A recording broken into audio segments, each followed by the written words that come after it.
Morning, everybody, and welcome to Des and Lauren. And if you're new to this channel, every day we present something new and interesting from the news and current events happening not just in South Africa but also sometimes around the world. Good morning, everyone, and this will be our first edition together of our morning information of what's happening around the world, and you can look forward to that every weekday morning from now on into the future.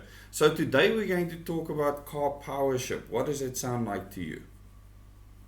It sounds like, it reminds me, well, because I know what it is, it reminds me of that movie we watched quite a while back, Waterworld.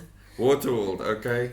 Well, The beginning of... there's actually ships docked off the South African shores. They've been given mooring rights, and Greenpeace and many other organizations are up in arms. People have gone to court over 20-year contracts. They were initially supposed to get these ships to supply power to get South Africa out of our electricity situation. And the problem is 20 years is a long time to give a contract to anyone that's being paid at the expense of the taxpayer. But things get worse.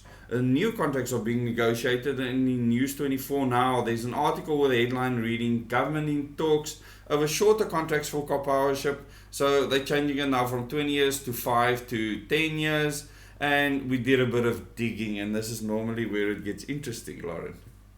Yes, it is. Well, we saw that the company that's owning these things is actually South African and it was started very recently. The company is called Power Group SA. And if you actually see how Power Group SA fits into this picture, you will see that it was literally created for this tender, people scoring money out of it.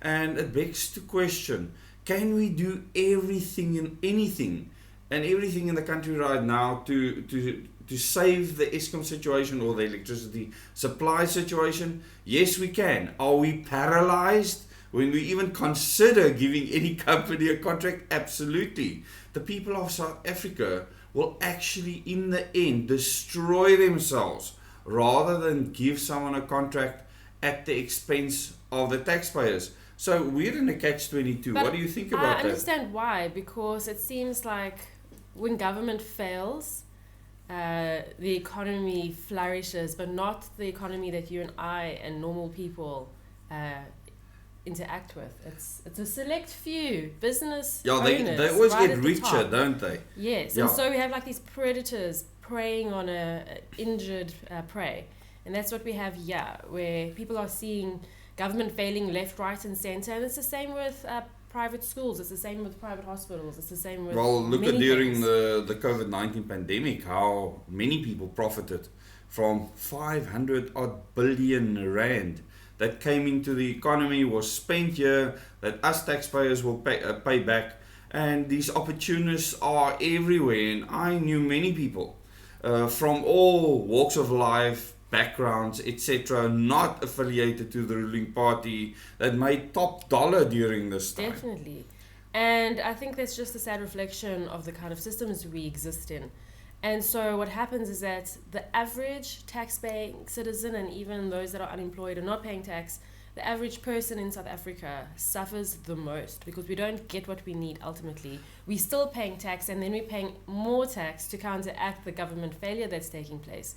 And we're starting to see parallels in so many different departments in the government where there's absolute failure, and we have to, us, the taxpayer, the voter, the average person, has to pay more just to get something normal. And something that's very interesting here is that the mainstream media is putting out this idea that powership is a Turkish company. Yes, they are, but this South African company, this consortium, they are the main owners of powership. So the Power Group SA, they have literally been created to be the savior.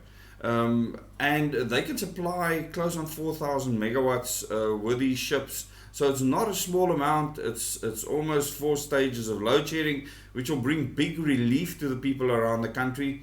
Now, where these ships are located currently is in very strategic positions with regards to the power grid. and it would make a huge impact. It would actually help greatly for those ships to be connected. But will we allow it? And this is what I actually want to see play out in the future. How many court cases will be launched against us to stop us from getting the electricity that the economy needs? Because most people that are adapting can get along without electricity.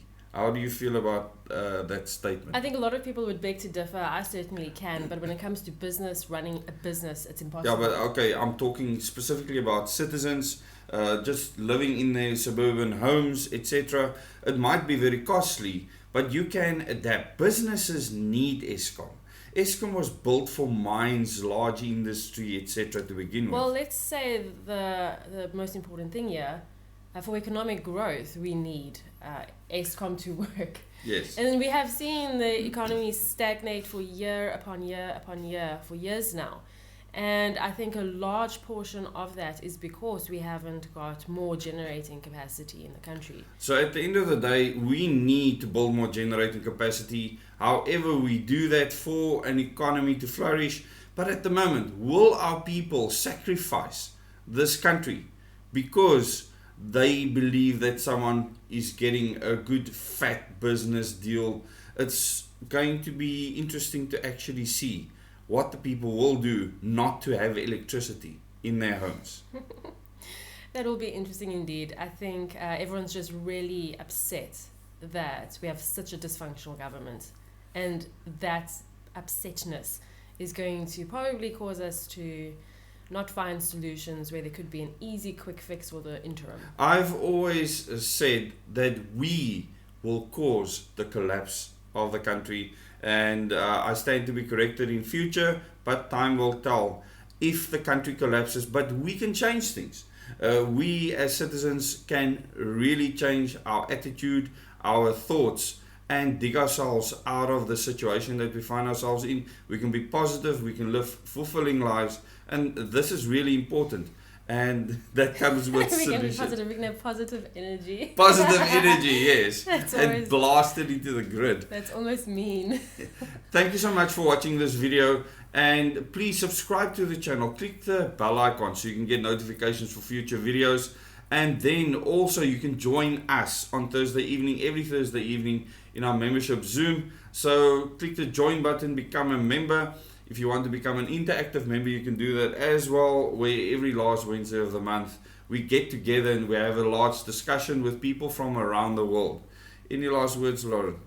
No, well, we'll be seeing our interactives this evening for our once a month interactive session on Zoom, right? That's correct. Yes. So this evening on Zoom, we will be meeting with the interactive members at 7 o'clock, and that will be a very interesting session.